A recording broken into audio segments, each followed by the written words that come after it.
Welcome back, Snoop Troop. Today, we are going to get right into it because, y'all, we are starving. So I'm going to get a prayer right away and go from there. Thank you, Lord, for this food I'm about to receive. Amen. Amen. So I got James in the building. What's up, Snoop Troop? I just filmed with you, but I don't know which video I'm going to drop first because maybe this will be more of an intro of who you are. Probably the other one because I was more nervous on that one than I am on this one. Oh, no? I don't know. At the same time, I'm way more hungry this time. So I'm just going to start off with one of these boys right here. Let me show y'all that right there. Can you see the glisten on that? Oh, yeah. Yeah, frosted honey. We should get a thumbnail, too. We should, shouldn't we?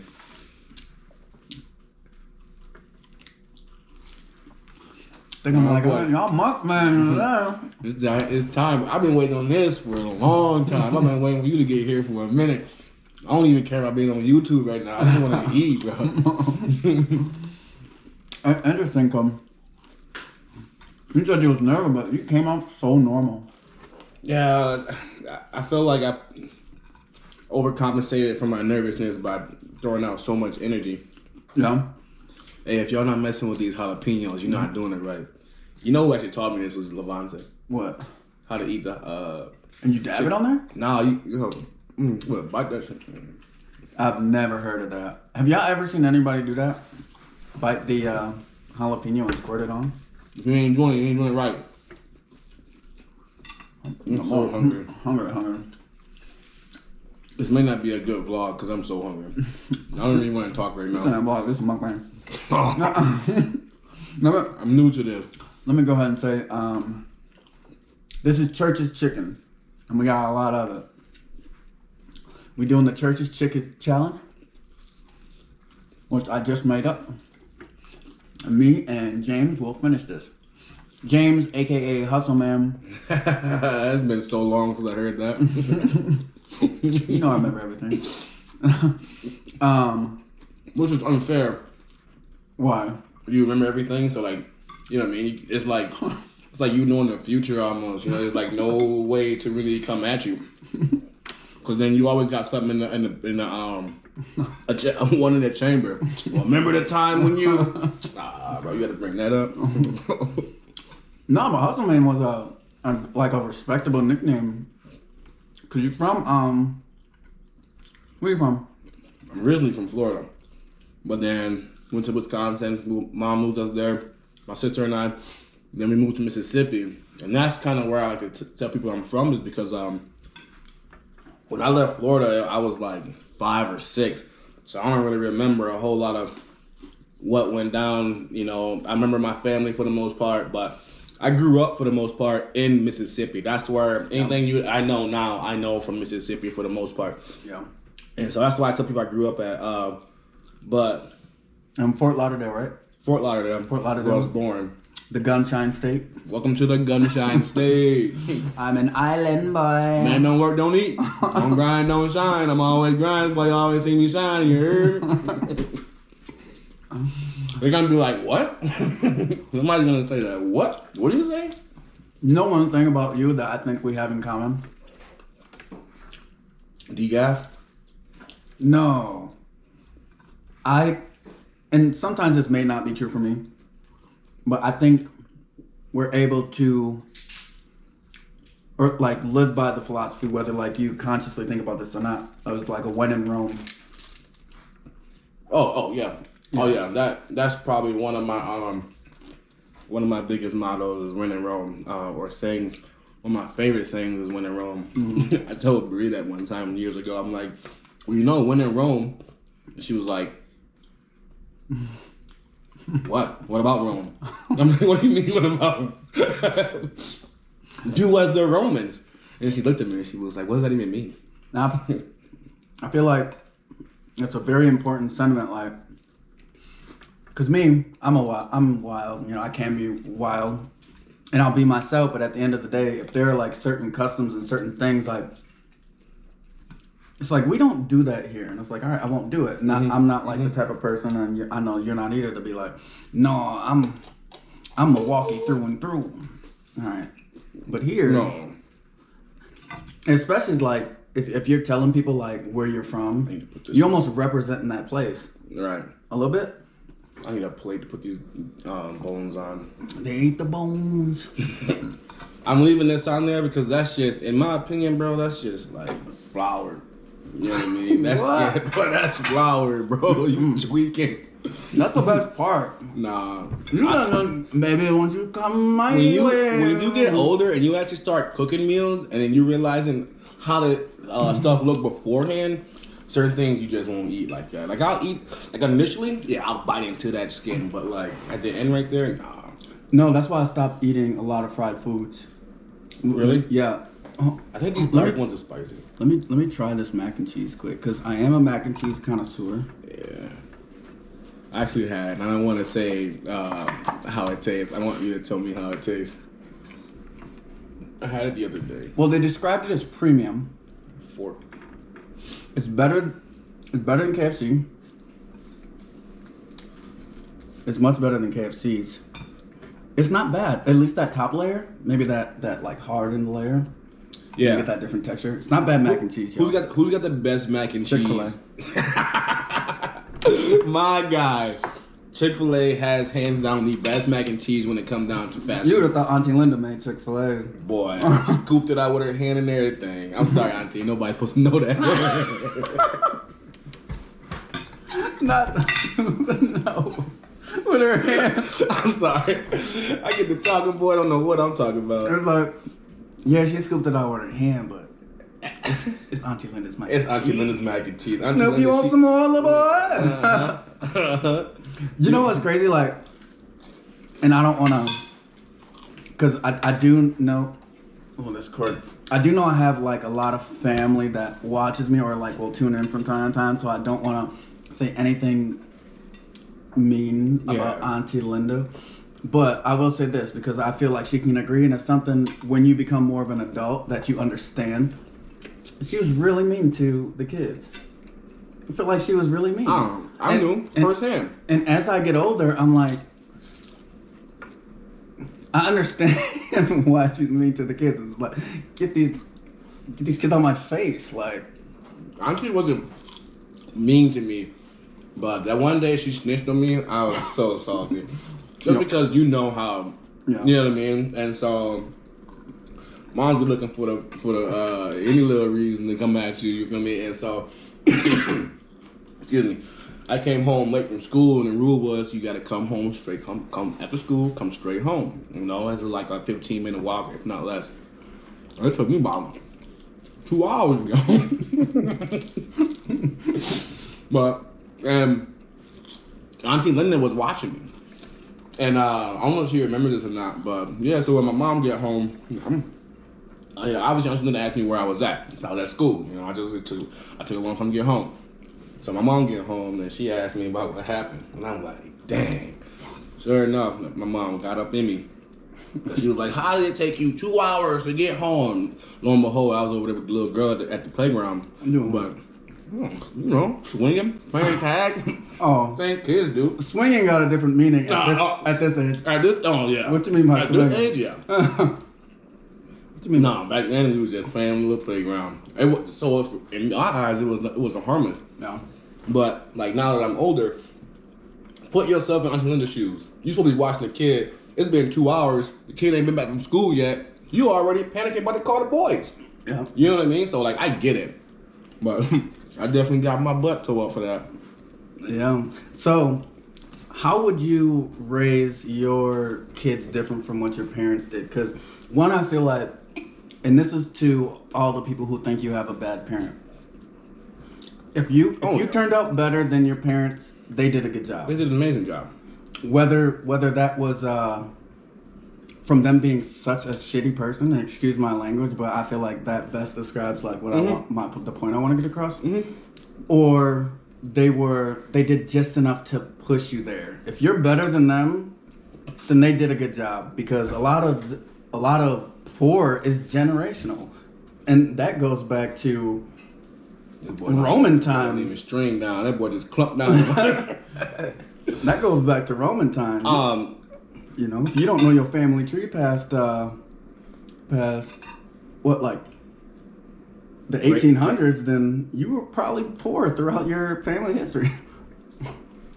So what I would have done different. I mean, don't get me wrong, man.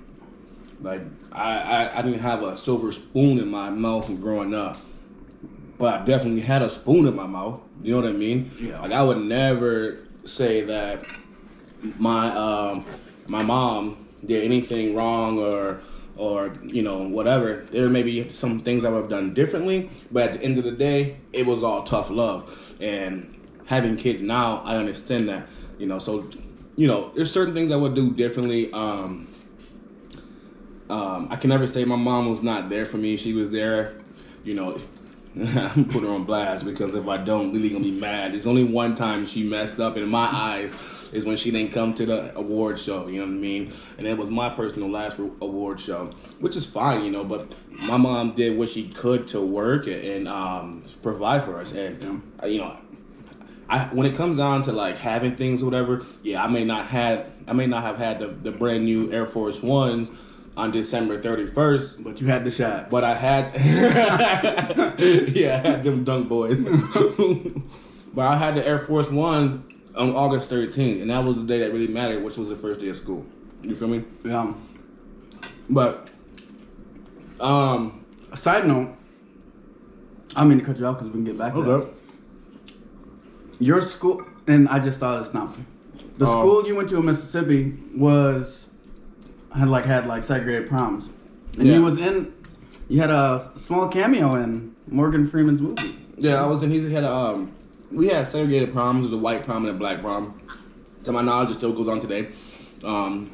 If you're from Charleston, go ahead in the comments and let us know how it's going. But there was a white prom and a black prom, and they were able to do that because it wasn't a school function. It wasn't a school. The school didn't put the prom on. They didn't pay for the prom. The community did? In a sense. It was more like parents and the students and things like that. So what happened was, Morgan Freeman comes in and he says, hey, if you make this prom, if you turn this prom from a junior and senior prom to a senior prom and integrate it, I'll pay for it. So obviously, all the students, they're like, oh, yeah, let's do that. So Morgan Freeman, he said, okay, cool, let's do that. So he set it up, and he had a documentary crew come in. It's called Prom Night in Mississippi. They recorded it all. Morgan Freeman dropped $17,000 on that prom, and there was still a white prom. And it was weird because, when you really think about it, it's like these people we see every day. I sit next to you at lunch. I'm on the same football teams with you. We're in the same groups in the classrooms. We see you every day. We interact every day. It wasn't 100% the students. It was more the parents. If you go back and look at the documentary, they'll explain it in more depth. But at the end of the day, it got down to be the excuse was they didn't want their white daughters grinding on black men. Men, you know what I mean? We didn't even graduate high school yet, and we already, it's black men, So the way they made that seem, it was kind of bogus. And they're gonna do it anyway. There was actually one kid that actually, and I don't think he was probably he was like a super senior. Anyway, he went to the white prom, and a teacher kicked him out. One of the teachers from the school kicked the black kid out. This was 2009 when I graduated. This was 2008 when this happened. So they film everything and all that. They have this big release or whatever. We all see the movie, the documentary. But next year, now I'm a senior. It's my turn. You know what I mean? Morgan Freeman said he's not coming back to pay for the prom because last year they still threw a white prom, even though he dropped 17 bands for it. Mm-hmm. So, and I get it. I'm not talking a lot, but one more thing. I talked to my mom. And I'm like, well, Mom, today in 2020. I'm like, it's 2020. Everybody's so connected, and this is the time when I actually had the little money, whatever, from Snapchat and stuff. So I'm like, why don't I reach out to Morgan Freeman? I think at some point I could probably get a response from him or his team or something like that, and we try to put a plan together to help Charleston. My mom looked at me. She said, Morgan Freeman was not going to come back and help Charleston. Morgan Freeman said he won't help Charleston until Charleston helps himself. And it makes sense. So, y'all, everybody reach out to Morgan Freeman. What email box gonna be Y'all, full? y'all email Morgan Freeman. Tell him there's some mukbangers talking about y'all. But it ain't his fault. You know what I mean? Definitely. He's been trying to help for years. You know, but because he lived there, right, in a little. He lived 2 minutes from us. You know, right down. I've never seen his house. Lily has. It's like a field trip in like elementary school to go and view Morgan Freeman's house or whatever. But I moved there in 6th grade, and so I missed that little part.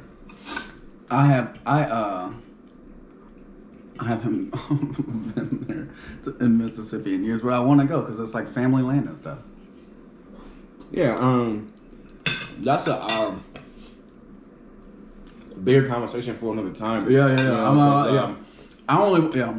We need to figure that part out because we are on the verge of losing it. Yeah, to be honest with you, and we got family buried up there, and so we need to preserve that. Yeah. Not just for us, but for the kids and for the kids' kids, because especially with the minds, like a lot of us have different somebody minds. Somebody gonna kill me about not eating his meat, huh? A lot of us have minds different than our parents did. Yeah. And I think more professionalism, which I give them credit because, it's like, I'm going to still be on my trash, but I think I want you to be better. I think that's really kind of what it is like everybody has a different idea in this sense. Your dad is the one who really, and my mom's, they really are trying to preserve it and, keep the legacy going because your dad said something that kind of struck me hard, and he was like, I don't want to be the generation to screw it off. Fumble that bag, yeah. You know what I mean? And so, thing like me, though, don't let me get the land. Well, I'm looking for oil. No, I'm making Snoop's fun land. Hey, we gonna put paintball arenas up, all type of stuff. What you mean don't let... Bro, I'm on the same page. 40 acres? 40 acres. You got a fun land, whatever. It's like you don't even really need animals. Like, I feel like you could... That's an industry, like... I was talking to Anthony, and it was like, you really don't even have to fund it. You gotta just come up with a business plan and get other people to fund it for you in a sense. You know what I mean? You don't even have to really pay for that whole situation. You hire architects, they'll draw up the blueprints and all that stuff. And I'm just like, I was talking to him for like an hour. I'm like, man, let me go find some money real quick. Right. I think one thing about me, like a lot of times, like I was defiant and, cause I'm not gonna say I was out here like super bad, but I was definitely the type of kid to like, if a grown up said something to me, I'll be like, I'll like say my piece. Mm-hmm. You don't need to be talking to grown ups like that. Mm-hmm. I'm like, well, honestly, your opinion is just dumb to me, and can you tell me why it's not dumb? Like that type of like smart mouth kid. And I get that. There's certain people that I would talk to, for family members that I would talk to, that I would love talking to because I can tell you're in a situation and like I like what you have, and you seem like you've done well enough for yourself to where let me pick your brain type vibe. So it's not like this ain't white meat. I'm telling you right now. Churches, I ordered white meat. This is a thigh. I'm telling you. I might have ate all the white meat. No, there's not supposed to be any dark meat in here. Period. They can't control that. It came from. What you mean? It's a thigh. It comes from a GMO chicken. No, guy, this is a thigh. Do you see the bone right there? And that bone down there, bro, that's a thigh. You're supposed to eat the bones. You eat a bone. I forgot what we were talking about before I cut you off. I know you're probably not. No, I'm sorry. I should cut you off. No, I said I wanted to talk about the Morgan Freeman thing. So just because I felt like that was like an interesting story, like an interesting. I don't know. Like detail in like your life and stuff like that. But that's probably wrong. I can't say that. Oh, I know at one point you were talking about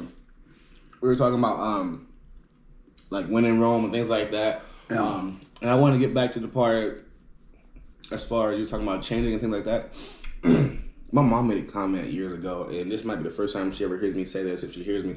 But she made a comment that really bugged me and it stuck with me real hard. she said to us as kids, you know, we were younger, 6th grade, 4th grade. She was like, "Give me y'all." Bro, I don't eat dark meat, bro. That's still in the frame. Is it? I'm gonna make it in the frame. She said, "Y'all don't know what it's like to move to a new place and have to adapt yourself to fit in." Now you're talking to a 6th grade and a 4th grader who just came into a brand new school, not in the beginning, in January, the middle of school. So everybody's already clicked up. They got their best friends and all this and that and the third. And you tell me that we don't know what it's like to have to fit in and adapt? We do that every day.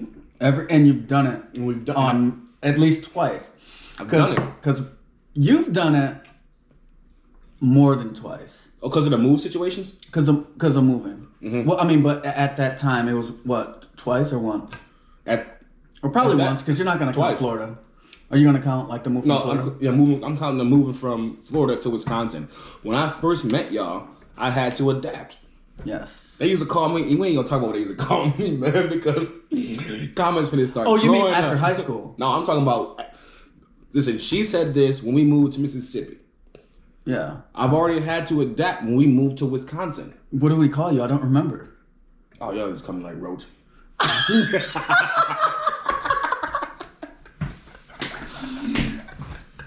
We did call you roach. And then... But you know, I'm going to tell you what they called me after you finished. Yeah, so then when I first got here, you know, like I had, what, 5 boys? I had all these brand new cousins that I've never in my life met. And now we all live in a, what, 2-bedroom house? Yeah. Like all of us lived up in the attic or something like that. I remember being up in the attic. No, I think we had a house when y'all moved in. Yeah, y'all lived on Morrison because my mama slept on ice the first night, bro. She slept on ice? She slipped on ice the first night. The first night we got in. Oh, she was ready to get out. She slipped on ice and broke her ankle. Oh, yeah, she's ready to get out of Wisconsin. So we just got there from Florida. Mm-hmm. And then so when we got to Mississippi, then I had to do this again, where I had this new school. Like literally, even until like I graduated, they would still use the same mock, and it was, "Hi, I'm James Granite from Wisconsin," and that's how it sounded. In Mississippi? Yeah, They would always tease me like with that. But that's the first thing when I first introduced myself. That's the first thing I said, and they made fun of me because of the simple fact that I spoke with a proper accent. So I was Northern. I was in a sense a Yankee. You know what I mean? And so. It wasn't until my junior year that I realized. I said to myself, and I'm like, you know, why you? Because at this point I've already adapted. I've been there for years. You know, I sound country as ever. You know, but that's just what it is. You know, you have everybody speaking Spanish around you for X amount of years. You're gonna pick up a couple words. You know what I mean? And so when I'm my junior year, I looked at myself in the mirror and I was like, yo. You're not gonna be here your entire life. You know what I mean? There's things from where you are now that you need to take with you. But this slang and this accent may not be the accent not so bad, but certain like slang words, and then it's been years and I'm still working on slowing down when I speak. Because a lot of times I stumble over my words because my brain is going so fast that I can see the words, but my mouth won't let them come out fast enough. Yeah, you know what I mean. I feel like a lot of really good debaters are fast talkers. Yeah, but it's one thing to be fast talking. It's one thing to talk fast, but it's another thing to talk fast and make sense. And have you always talked fast? Yeah, and that is probably so different from the South too. Oh yeah, but everybody talk fast in the South. Oh, I thought fast was known for talking slow. Especially they talk fast down there. Go ahead, put that carburetor on that. Yeah. No, the reason I say that is, I mean, this is gonna be so off topic, but I remember back in like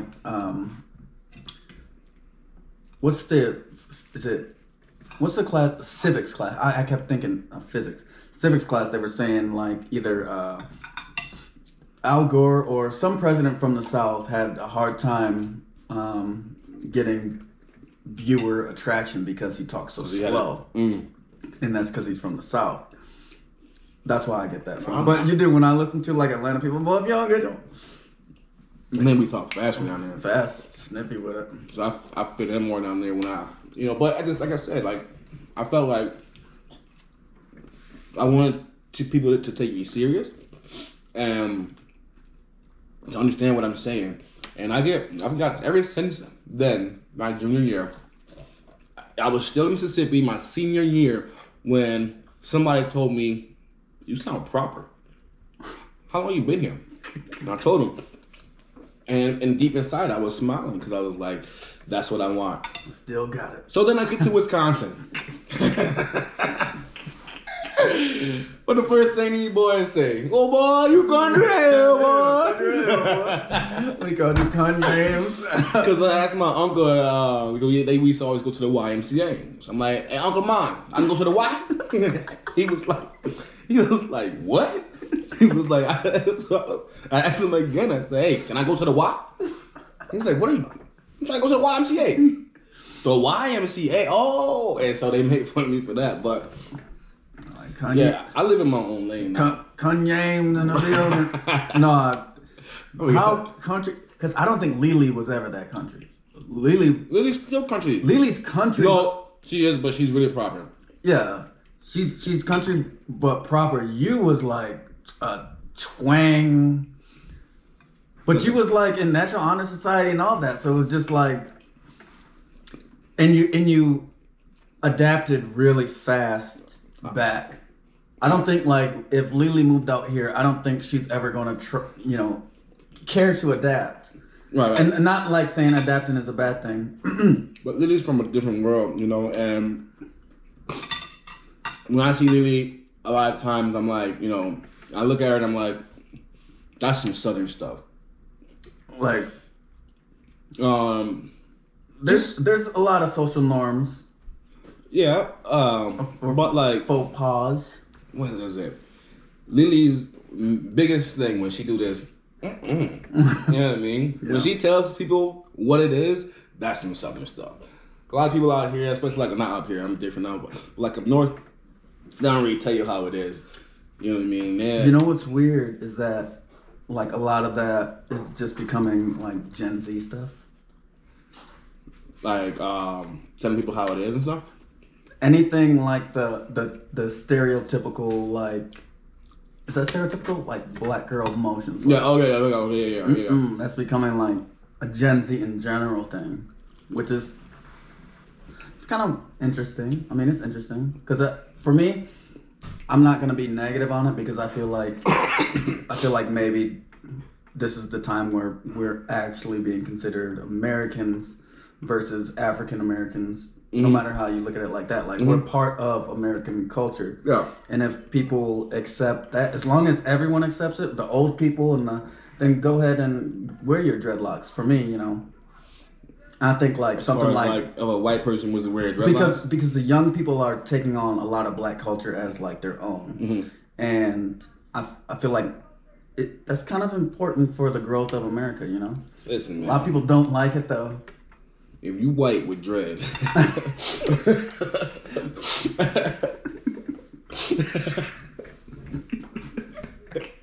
don't get me wrong. I've seen ample white people that can pull the dreads off. But if you can pull the dreads off, pull the dreads off. But I feel that way about a lot of topics. White nappy dreads and black nappy dreads are two different things. Yeah. In my opinion.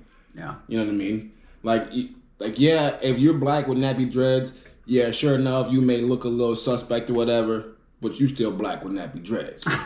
If you white with nappy dreads, now you just white trash, ain't worth this, and you know what I mean? And you just is hippie and you got all these other names for you if you look like that and you're like it's almost worse culture appropriation. It's almost worse for them to get dreads then. I agree. Like it's like, but I mean, I've seen some baddie white hippies with dreads.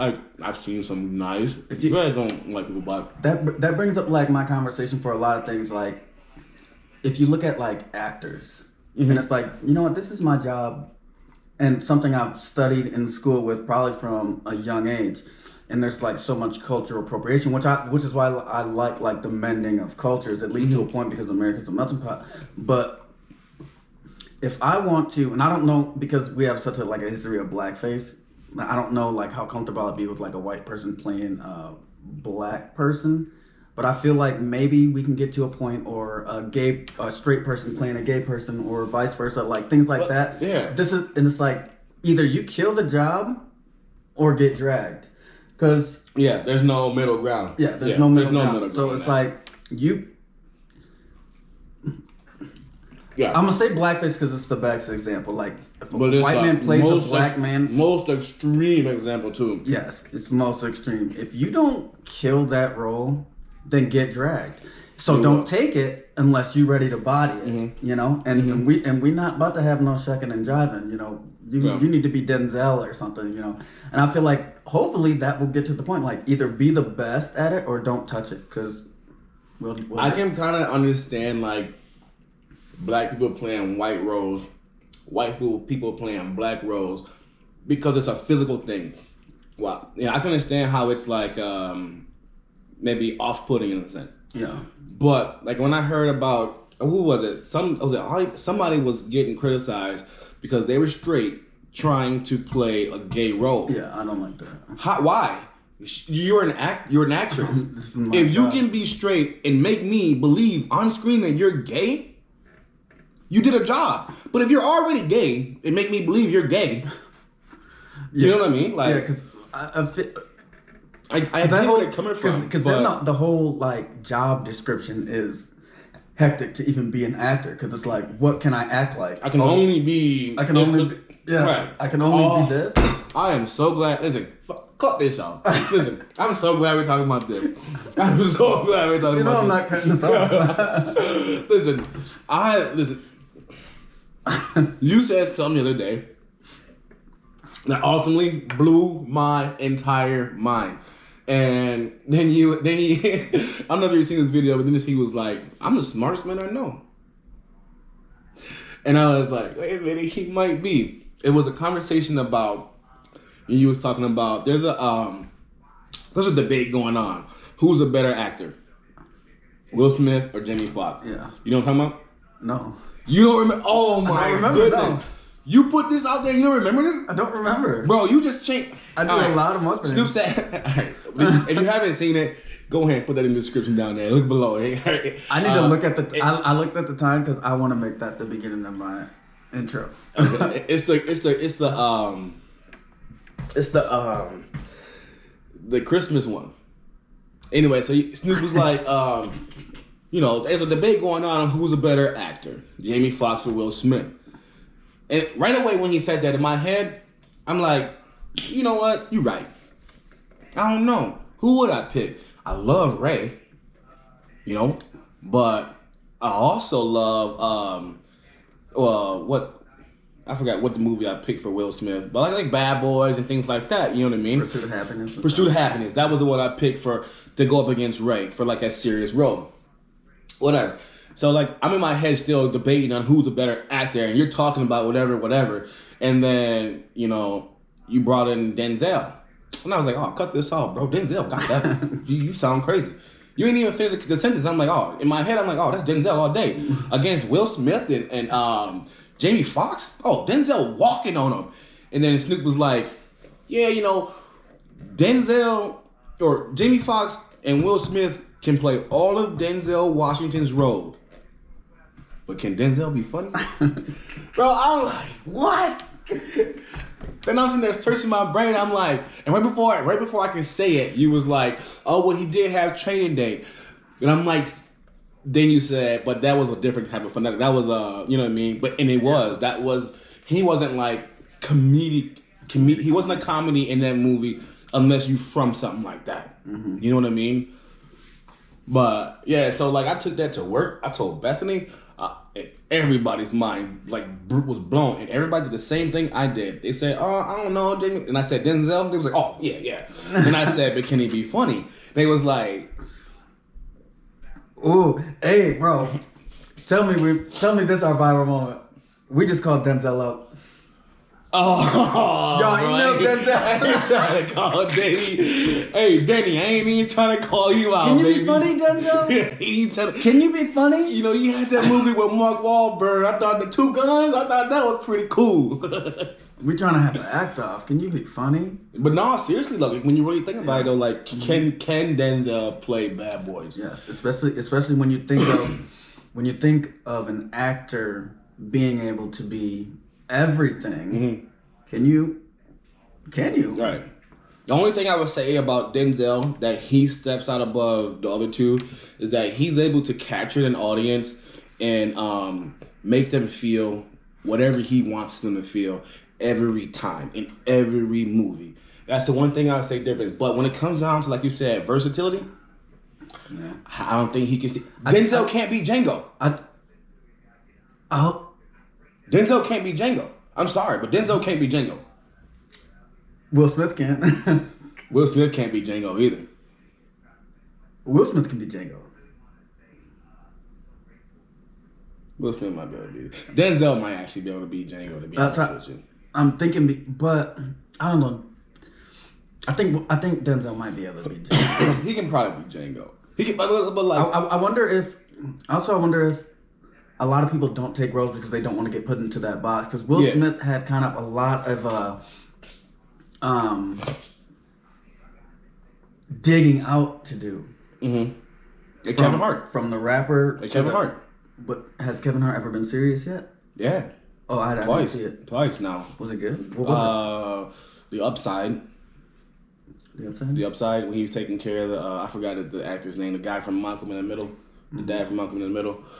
He got that one. And then he had, I just saw most of it, Fatherhood. And when he was, when the wife dies or whatever, spoiler alert. And the wife passes and whatnot, and then he's a single dad, you know what I mean? And you know, his mom damn it don't believe in him. The wife's the dead wife's mom doesn't believe in him, you know what I mean? But at the same time, it's just him and his daughter. He rocks it out. I actually like that movie. I think I related more to that movie, and that's probably why. But but he's got what's in that little cup? He's got a liquor. He's got climbing out to do too, but he's trying it, and I think that Kevin Hart is doing a decent job at it. You know, his last great movie, though, in my opinion, his last funniest movie, what was Kevin Hart's last funniest movie? 40-year-old version. The showman's? Huh? When I come back, both y'all. Hey, no, Night School. I love Night School. That had me rolling. I'm not a big Kevin Hart fan. Yeah, a lot of people say that, but I don't like his stand-up, but I think he is funny in movies. But I just honestly haven't been in like movies lately, so I can't. I feel like people have an opinion about him the same way they have an opinion about Adam Sandler. Because you're gonna get people who love Adam Sandler, who love Kevin Hart, but you're gonna get people who hate Adam Sandler movies. But lately, the dialogue about Adam Sandler, I felt like has been really positive. He's reached he's past people hating on you stage. Oh, that's because of the and I haven't seen it. And don't judge me. That's because of his latest movie, not the Cobbler, but the one after that. With the jeweler. Yeah, one. The jeweler guy, the jeweler one. Yeah. Did he? I don't know if he won an Oscar or a Grammy or an Oscar. He was nominated or something. His first nomination or something off that movie. The thing I like about Adam Sandler is he puts his friends in his movies. That's what I love about him. That's one of my favorite things. And there was a duo. It wasn't Adam Sandler, but I watched his movies. He's got a few with Paul James, don't he? Because Chuck and Larry was hilarious, especially if you go watch. Paul James. His name is Paul James, right? Paul Blart Mall Cop. His name is Paul James, ain't it? Kevin James. Kevin James, whatever. Kevin right? James. Yeah, I think it's Kevin James. He was. They got more than one movie together, don't they? They got Chuck and Larry. They got Grown Ups. Okay, Chuck and Larry was hilarious, especially because I watched it as a kid, but growing up and seeing how certain kids grew up and how they acted then, doing the splits and all that, and their parents being in denial. Right. I can do the splits, Dad. I told my mom knock it off. I told my mom I wanted to go out for ballet when I was little. Boy, I ain't never been slapped so hard in my life. I'm kidding. She didn't slap me. But she did snap on me. Told me how I wasn't right. Nah, we're gonna get the story time when you start your channel now. There's a lot of stories we're gonna cut off. Nah. Telling my truth. She beat the gay out that nah.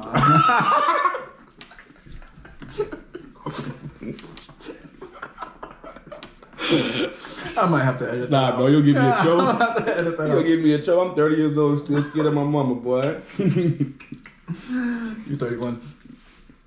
I ain't never 31, bro. I ain't never.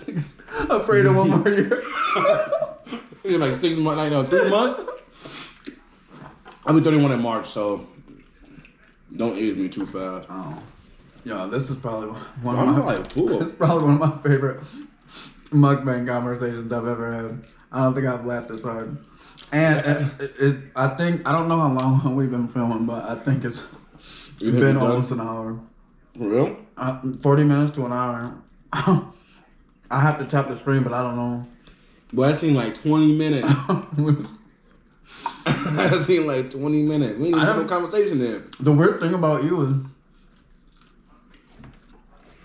even like when we're talking on the phone, we go up on like random like podcasting tangents. We didn't start a podcast together.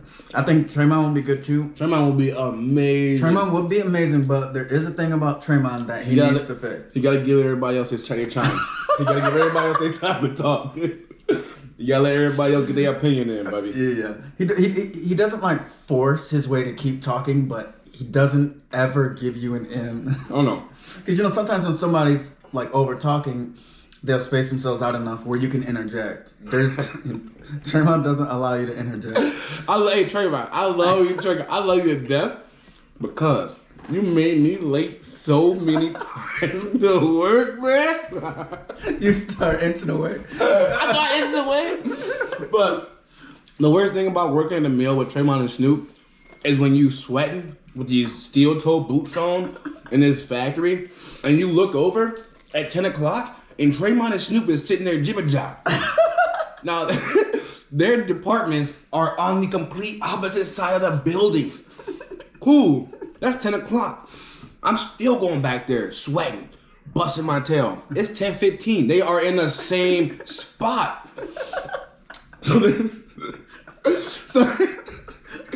now it's 10:40. They in the same spot, and my phone ring. And why they message me like, why you keep looking at us like you mad that we over here talking? Because I was. It's fine. It's too early, and y'all over there just talking. The thing is, in Flexo, there would be times where we worked like we made like cheese wrappers and stuff, but we were each in different departments. So the department I was in, sometimes like we'd make the roll, so I had to get the inks and stuff together, and sometimes it would be like a Sargento, and they're printing like the red and blacks, and it's clear film, and it has to go so slow because some ink doesn't settle fast enough, and it takes 2 hours for a roll, so I'm literally not needed. Oh yeah. So I can go over and do whatever I want. The cure time. And Tremont would still be working, and I could just be there talking for as long as I want, and I had timed or whatever. And then, No, that's my boy though. You definitely gotta put him on. Tremont is probably have some it's weird because conversation. He's He's very intelligent. Before I moved to Houston, we talked about like doing podcasts and stuff like that a lot, especially because when we got on Clubhouse. But since I started doing YouTube, he hasn't said anything to me, and part of me feels like that might be some stage fright. That's all it is, because you know who else hasn't hit me up? Houston. And it's like, that's stage fright, because that's what we talked about before I ever moved to Houston with Dalvin, like doing that on our own and stuff like that. And I feel like it's partially stage fright, so hopefully they made it this long. Houston only pisses me off because he has so much talent. Yeah. You know what I mean? Like, when I first heard Houston's bars, like, I thought that he was going to blow up before Kenny, at least. You know what I mean? I heard his bars when they lived on... or they're right there downtown pretty much. Yeah. And so that's when I first heard Houston, and I was like, hey, that's you, bro? Yeah, he had a whole little... That's when he was actually trying to grind and do that, when he had the microphone in his room and things like that. But I feel like yeah. once you get to a certain point, and this is not at him. I mean, this is everybody. Like when you get to a certain point, you get complacent, and then you get to 25, and you're like, okay, and the time's ticking. You get to 27, it's like, okay, it's almost over. You get to 29, it's like, okay, well, shit, I done missed my window. But in reality, in this day and age, yeah, you can go 70 years old and just get found. Yes. You know what I mean? And just make it. A lot of times I think it's Appleton too. Or the Fox Valley. It's such a judgmental area. Like even if you looked at like me and Robert, well, I don't know where James came from because none of us put like we're like sharing with our friends what we were doing. Okay. So a lot of that time is like, and it's a lot of time either like blocking out the hater energy too. It's like people like preying on your downfall, like you know, people where you're from too. But I think a lot of the time is being judged by. That's why you got to get out because you know, ready to grind now that you left the Fox Valley too. I'm not playing, yo, and like I've never felt more excited about something before starting this YouTube channel. Like I'm extremely excited. I'm extremely motivated. The only thing. Hold on 1 second.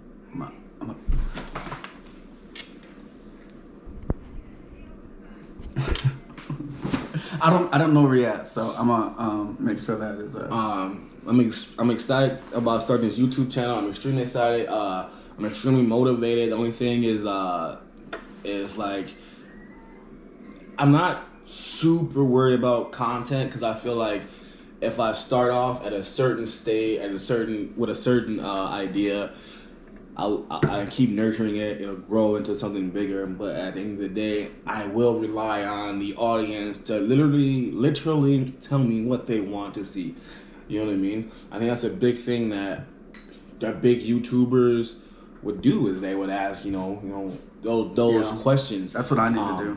Yeah, and so like when you think about it, and that's the big reason why I got into sales, because I know that like hell, I can sell salt to a bug. I'm a hustler. I can sell Ray to a slug. Hustle man, if you will. Let me stop. Hustle man. You gotta bleep that out. That's somebody's bars. When I said I had bars, I said it was mine. But you never seen that. No, like so, like I knew I can sell, and so like when I went to sell cars, I only sold cars for 45 days.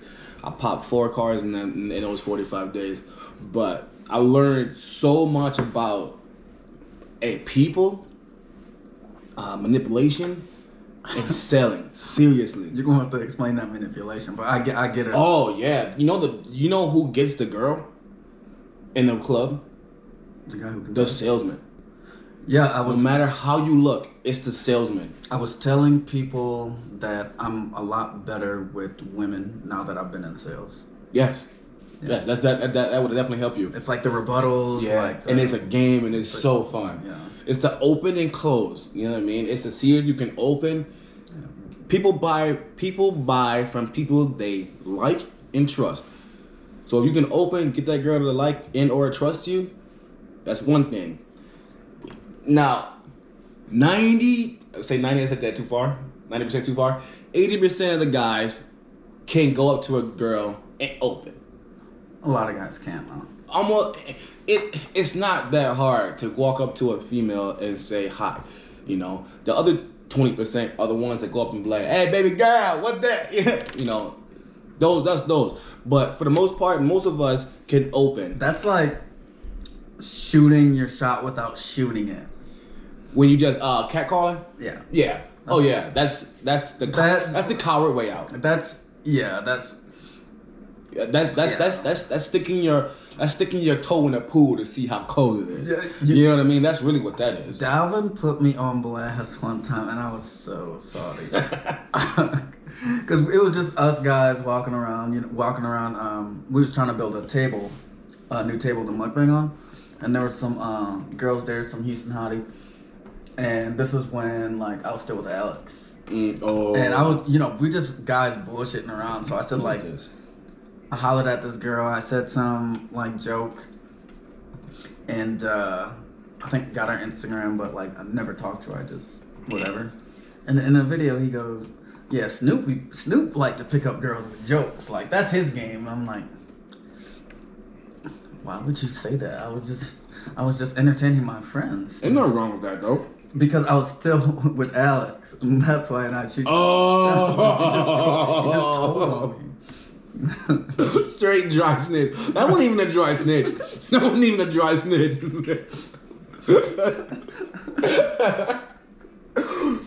I get it. I mean, that don't seem like a bad thing to say, but yeah, in that case, yeah. Yeah. But jokes is the best way to start. Yeah. And then you have to prove. That's the weird, like, toxic thing about, like, guy friends. You got to prove that you can get girls almost to, like, a sense.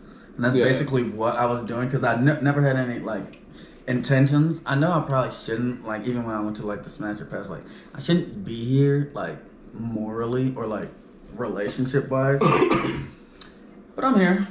But I'm also very, like, honest. Like, I told her all about it and everything, like, before he released it. But he released it, or before we did the video, I told her about it. But then, like, she saw it and then got mad. I'm like, wait, I already told you this happened. I'm probably overly honest in my relationships. That's if you ever want to keep the upper hand, be overly honest. Yeah, I'm overly honest. Because if you're overly honest, no one can say anything. I learned that from Penk, actually. The man was so brutally honest that everything fell into place for him. And so me going forward, I tried the same thing. I mean, it fell in place for a while, you know what I mean? And I got kind of complacent, she got complacent, you know how it goes. But yeah, if you're overly honest, yeah, like you low-key kind of have an upper hand half the time in a relationship, because no one can, you're like, oh, I've already told you this, or, we already spoke about that, or things like that. But honesty is the best policy. Black men don't cheat. Facts.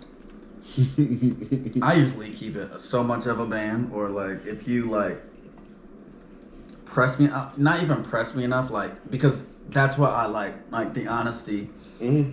If work husband or something like that, like you can like let me know. You like most women aren't gonna tell you like if they fooling around, but if you've been with somebody long enough, you can sense that shit. Mm-hmm. And a lot of times you gotta trust your gut. But I'm like, I'll be honest with you enough to where like I'm not gonna say you'll know, but you'll know like that I'm like not comfortable like where I'm at. And for a guy, that's like a lot to, because most niggas do. Well, I told my girlfriend, I say, listen, man, I said, you ain't got to tell me everything. Don't lie to me. That's it. You don't got to tell me everything, but don't lie to me, because I won't. I'm gonna tell you exactly how it is. If there's any video I want people to watch from my channel, I think it's this one. Well, this boy on the top. This is probably one of my favorite. They gonna want me back. I'm telling you, man. Oh yeah. I'm telling you, I'm flying in Wisconsin in the next couple months. This has been one of my favorite. I feel like we didn't come in with a topic. We didn't. We just got a bunch of food and we just like went from space to space and didn't get drunk. Mm-mm. Yeah.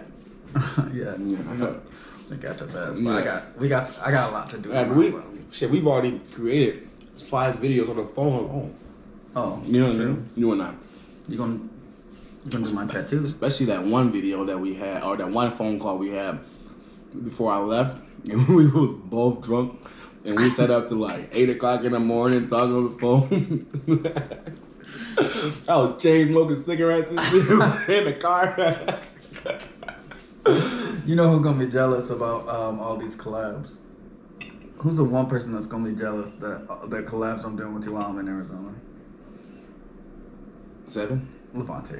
I was gonna say Levante, but you said while I'm in Arizona. Like while I'm here, because we've been so close, but I'm not gonna say in my feelings, just in my chest about a lot of stuff. No, you told him what it was. I ain't gonna. This ain't for the pod. This ain't for the video. But like, look, you told him what it was, and you told me, and I tried to relay the same message to him. That's why the only reason I'm stressed out at all right now is because I only got one video up. Yeah. You know what I mean? But I wanted to already have this stuff situated, so when you come here, because like I listen to a lot of Eric Thomas, hip hop preacher. Mm-hmm. Why have you come? Not that you came all the way out here for me, but why have you come all the way out here? I got somebody here that can literally show me how to do this, and they're 30 minutes away. why not be ready? You know what I mean? In a sense, and true enough, I only got one video up. Well, at least I got one video up. At least I went to I made it a point to establish a YouTube page, to establish an email, and to at least start doing something. Difference between, honestly, and he going, you know what, actually, matter of fact, I don't care what Levante think about what I say. After his last phone call, yeah, I know you laughing over there. After that last phone call, boy, talk about it's on site when I see you. Oh, yeah, okay. Okay, don't let this mukbang fool you. He'd call you talking crazy just to talk. And he'd be like, oh, why you acting like that? I'm like, all right. You need to give him like 5 minutes before he actually starts his conversation. Levante will call you, what up? You want no, why you acting like? So like, you gotta give him 5 minutes, and he'd be like, nah, what up, though? So I got him on speakerphone in the car. My girl sitting next to me while he going in on me. This is my street, now he's on site, nah. So I said, hold on, bro. First and foremost, it's already been on site since the last time when you hit me. Remember what I'm talking about? When he hit me through the window? In the car? Yeah. I got the video. I still got the video. Let me put it there. It shows up. What if I really did? I would. Yo, if I had the green screen, it's going right there. I would just post it right there in the whole screen. Anyway, so I'm sitting there telling him, like, get some sight when I see you. Nah, I didn't even realize. When I started talking, my phone must have died. And so, like I said, I didn't realize. Well, he thought I clicked on him, and I thought that he clicked on me. So y'all was... Yeah. So I'm sitting there like, I can't believe he just hung up on me. You gonna snap on me in front of my girl? Then hang up on me? Hell no. Let me go charge. Let me go. And I went in the house and I hit my phone and it was dead. And I was like, oh wait, my phone died. I ain't called him back for 2 days. I wanted him to think that I hung up on him.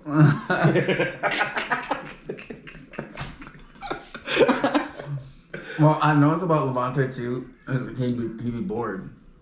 I'm like, I'm bored too, but you can call me like, hey, what's up, buddy?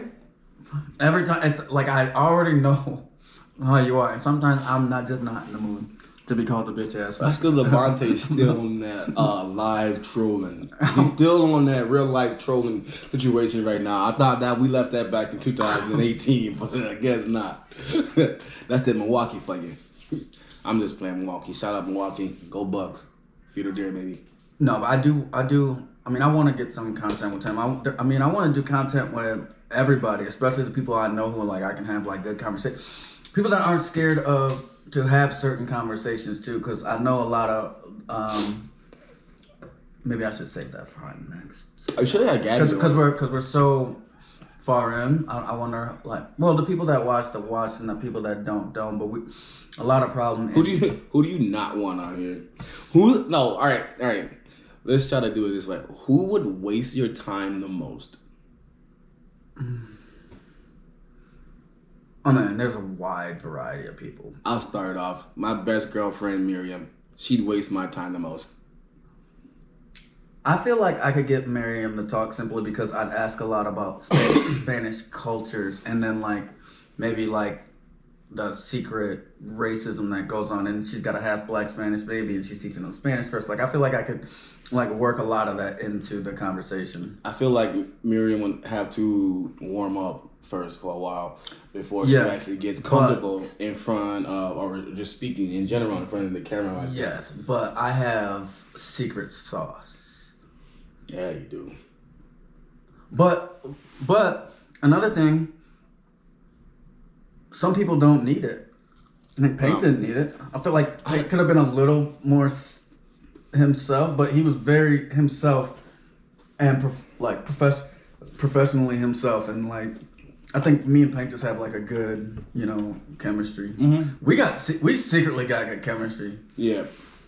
Well, you and Pink, I was on live with y'all earlier that day. Mm-hmm. And so by the time I went up and you uploaded the video, whatever, I watched the first couple minutes or whatever, and then I don't know what happened, but I never got back to it. I wanted to watch it because I wanted to have some sort of references or, talking points about that too. But I seen him first little bit, and he just seemed a little nervous, but I'm sure he got into the mode you know, as y'all got further in.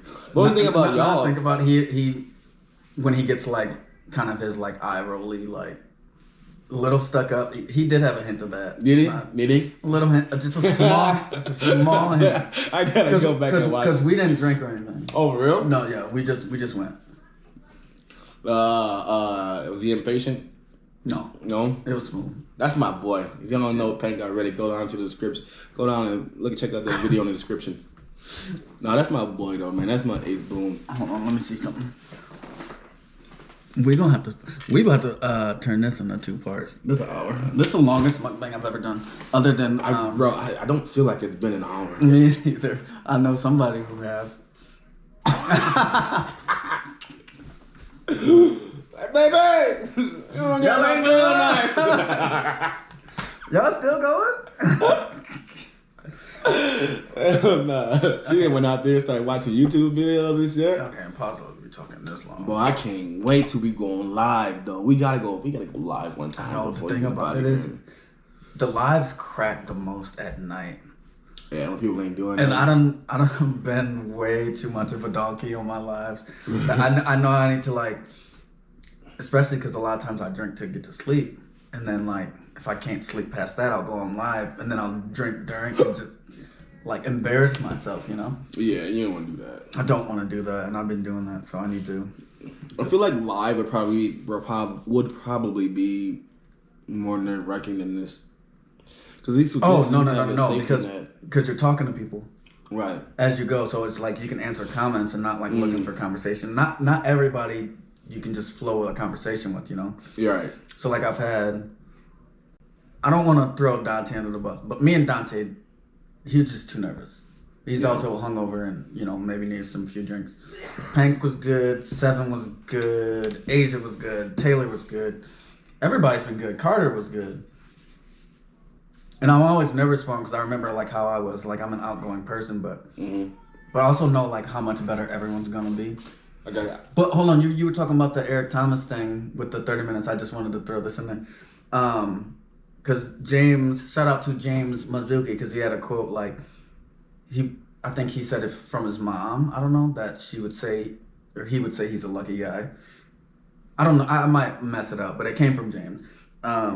And she'd say like, no, you're not lucky. You prepared to be in these situations. Oh yeah. So like, I like that a lot. You know, like Taylor, I talk about her a lot.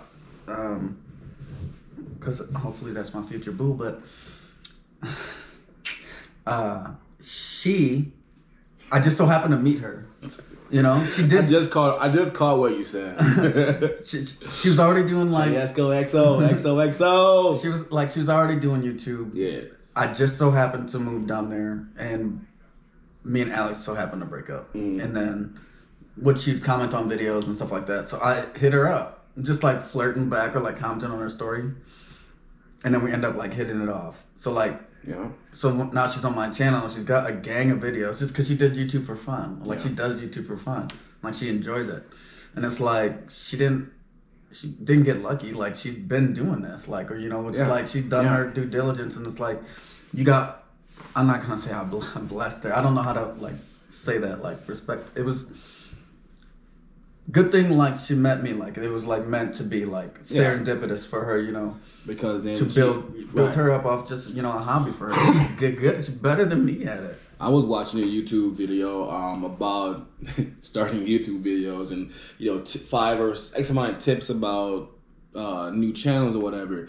And the one quote I took away from there is that he was talking about Mr. Beast. And he was talking about a few other YouTube influencers. And he was like, when they first started, they were trash. You know? Yeah. And then, you know, you're probably sitting there looking at like Mr. Beast and them like, oh, they're lucky.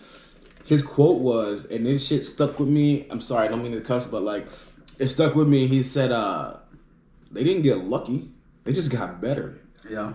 And that's all it was. They didn't get lucky. They put up those 100 videos in the beginning he put up 100 videos to get 200 subscribers, you know, and they were trash videos. He didn't say, go back and look at them. They're trash videos. He didn't get lucky. He just got better. Yeah. For me, I feel like I know that's what I need to do is get better. I know my conversation will be there, but I think my quality needs to be better, my thumbnails, and if I come into a video being lazy, just whatever, like no topics or, then that's on me, you know. So like learning from those mistakes, learning what I'm doing wrong, learning how to be better. Another thing I took away from ET is one of his things is finding the gap. Like if you can find a gap in something and fill it, you're gonna. And it's not that you're gonna make all this money, but like you have a potential to make, the money you want to make just by filling gaps. So you're already mukbanging, right? And you're doing this and that, but somewhere in everything you're doing on YouTube and all this content you have so far, somewhere in there's a gap. And somewhere like you're looking at other people's YouTubes and you're seeing what they do and you seeing this, and you're in a sense not 100% like what you call it, plagiarizing. You're not copying them, but you are doing what they're doing, but you're not exploiting that gap. Once you find that gap, bro, that's what I'm looking for. That's why it's so stressful for me, because I'm looking for that gap in whatever lane I'm trying to pursue on YouTube and go fully with that. Yeah. I really wonder what type of niche is going to be like, so like take off like a then the next one like the movie, the next one. There's a guy, the guy that wanted me to go to the Improv was saying that he does New York crosswords on YouTube, but he's like he just does them for fun, and I'm like, and I was just thinking to myself like, if you watch, no disrespect, what a dumb idea. But then I'm like, when Davin was telling me he was doing mukbangs, I'm like, okay. Yeah. Now you're pulling up in vets, you know? Right. And for me, I want to take this into, because I love the eating aspect of it, but I don't like I don't like people like saying, oh, you're not eating enough and stuff like that. Like, I feel like food and shit like that. For me, it means a lot more to me because we used to. I used to grow up eating family dinner. Yeah. So like that's why I like having guests and stuff like that, because it's almost like reminds me of that, because we have the best conversations just at family dinner. Yeah. And I'm not like, I'm not B-Love. I'm not, these other big people that do that stuff, but I feel like you'll get a lot of good conversation out of me.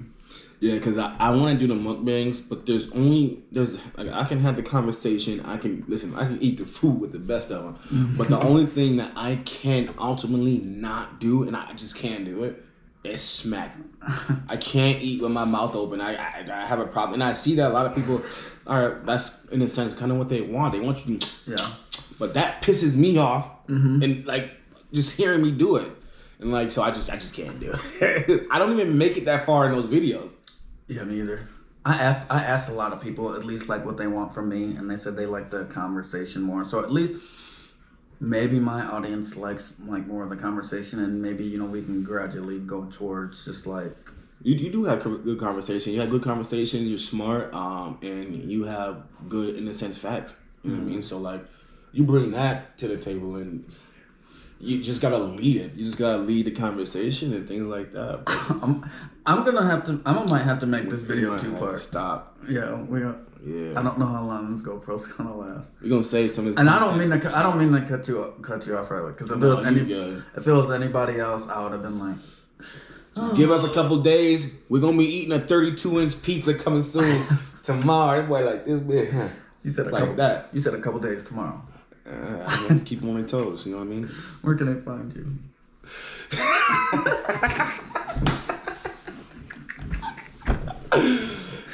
My name is James Squad. You can find me on the Scratch Family channel, alright? Scratch like R. Or from scratch. Scratch Family, alright? Check us out. Go follow us, subscribe, comment, and turn on those post notifications so you can know every time we drop a fire banger. Did it shake? You got a fire banger. We gonna get that shit right, bro. Oh my God. Those videos do go hard when they come in and they be like, boom. Yeah. Check out. Boom. So I like look up to edit how to do that, how to get that earthquake. And it was like a 30-minute process. I'm not trying to do that. I said I'm gonna just shake. What are they? Why would you just? I was just shaking. What they like? They like put picture on picture on picture on picture.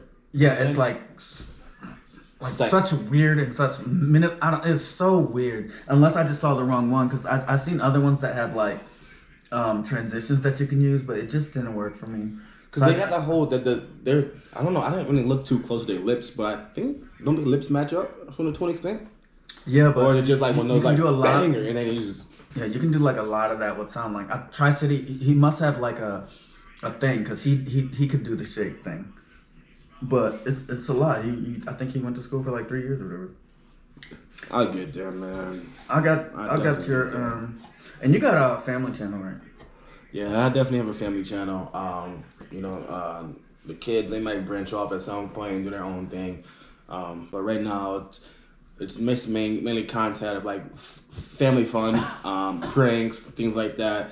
I think what we're going for as a niche, what we're actually going for is co-parenting videos.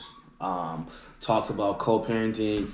Talks about how I did move across country with my baby mama and my girlfriend, things like that, and what we do to make things work. And we're no experts. We're not professional. I personally haven't read books on on this subject. I just know from past experiences, things like that. I can pretty much just tell you what I did, my opinions, and things like that. At the end of the day, take this as a I don't want to say a guideline, but just like as advice, you know what I mean? Or even as a motivation. Yeah. Because a lot of people probably, how are you friends with your baby mama and your girlfriend? Yeah. Type. And you guys are co-parenting, and I don't know.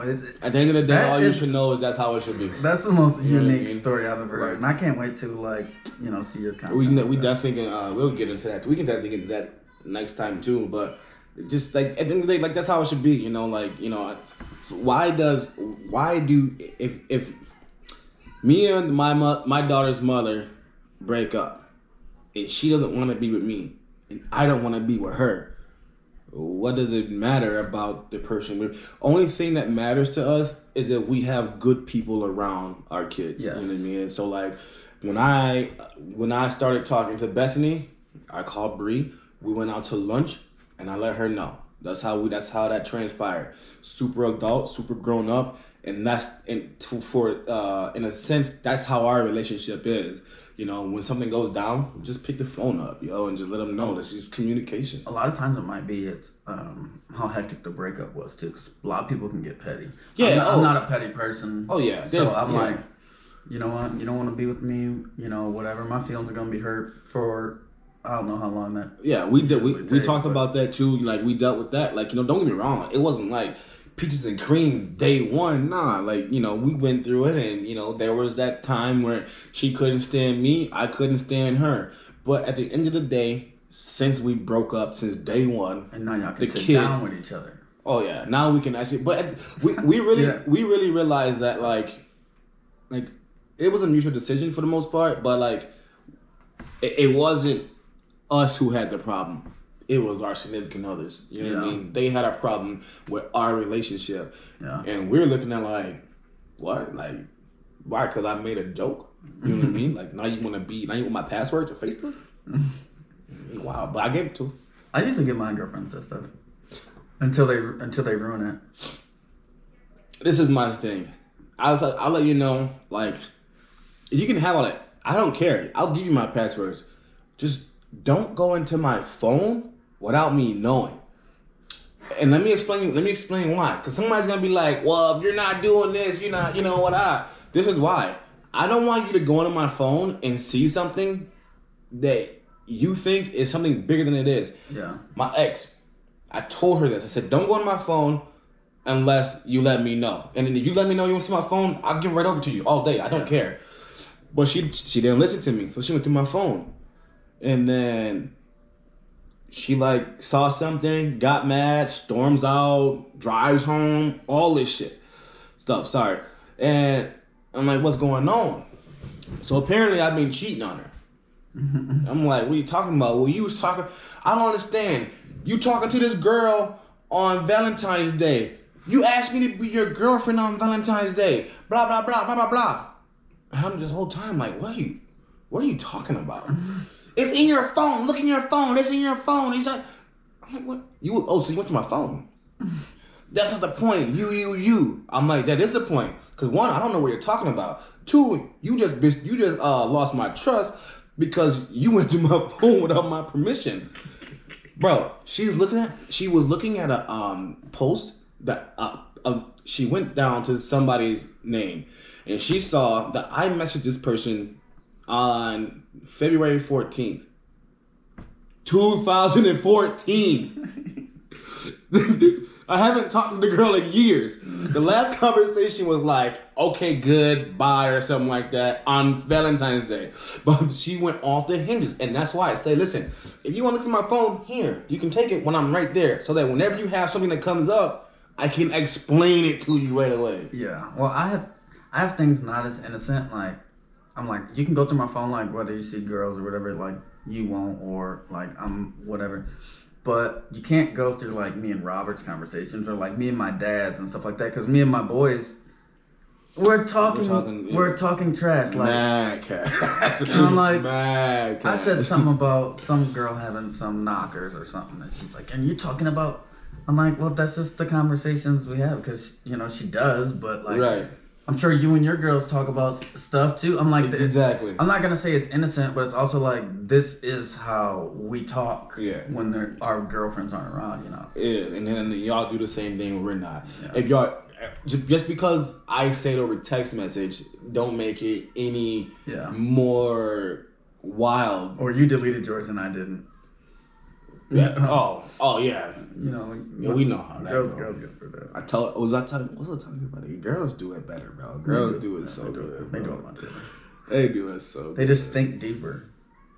Or like they cover their tracks better. They think deeper. Because we're so simple. Like that's it. I was talking to think about that. I don't care. Go do your thing. I just want to sit here, play the little video game, watch little sports, and call it a day. You know what I mean? But then, you know, we was talking about side chicks and how if it's a guy as a side piece, he like, he come over, he smash, whatever, hit it, boom, boom, boom, he out the door. You wait for a call next time. But if a girl come over and she the side piece, it's a whole thing. Now, personally, I don't know about this because I never had a side piece.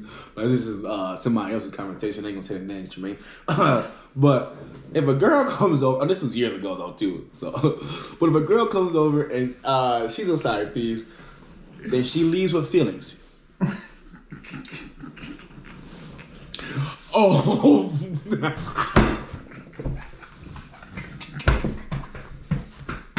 I'm like, why is Bethany looking at me? I'm so deep into this conversation, I don't even know. That my girlfriend is just standing over there staring at me, talking about side pieces. I love you, sugar. Watermelon sugar.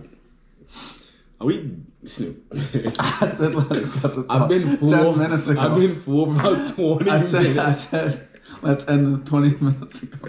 I was gonna say 25 minutes ago. I was like, oh, you miss it. He was like, what did he say? I'm over here rubbing my eyes. yeah, but I can tell you, you're fine, but Snoop gets a little more fucked up over there. Oh, because he's sneaking. All you can see is his arms doing this. Nah, from the front screen. They know what I'm doing. No, yeah, this is my third shot or second shot. Well, on camera. That's your third shot. Wow. It's also 8 at night. Let's end this. Ooh. Let's end this. Oh, I didn't know you poured one of us both. That's why I took your cup. I didn't see that cup over there. All right, James. Y'all see we can clearly talk art, and it just goes so natural. But I'm gonna have to cut it to where, well, I'll have everything you want me to put. You just do whatever you gotta do with it. And then I actually might break this into. This video is gonna take me a long time to edit. You good? I know. I guess. Yeah, but I mean, we flow through it for the most part. You know, yeah. So you shouldn't have to stop. And I feel like that's so.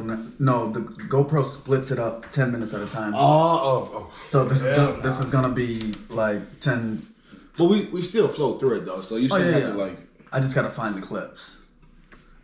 No, let me. But you can find me. Bruh. Oh That's yeah, how you do that, bro. yeah, and we did dog this, so you can find us on, or you can find him at the Snatch. Scratch. Scratch Family, yo. We a Scratch Fam on YouTube. Scratch Family. Follow us. Scratch Family, and you can find me at Lecarson on everything. Levante Carson on Twitter, but that's more of me speaking my mind. So if you want to pick my brain, I really like a follow on Instagram. But thank you for James. Hey, whatever you want to see us eat next, put in the comments down below. I already told you we got a 32-inch pizza coming up, but let us know what y'all want to see next. I need to write that on in my YouTube community. If anybody in Arizona, what should we eat? What's some Arizona staples? But y'all, thanks for having me over and on Snoop Troop. What? Snoop TV. Oh, it's Snoop TV. Keep my shit been going, oh. See, no, you are not my bro. Please quit acting like you know me.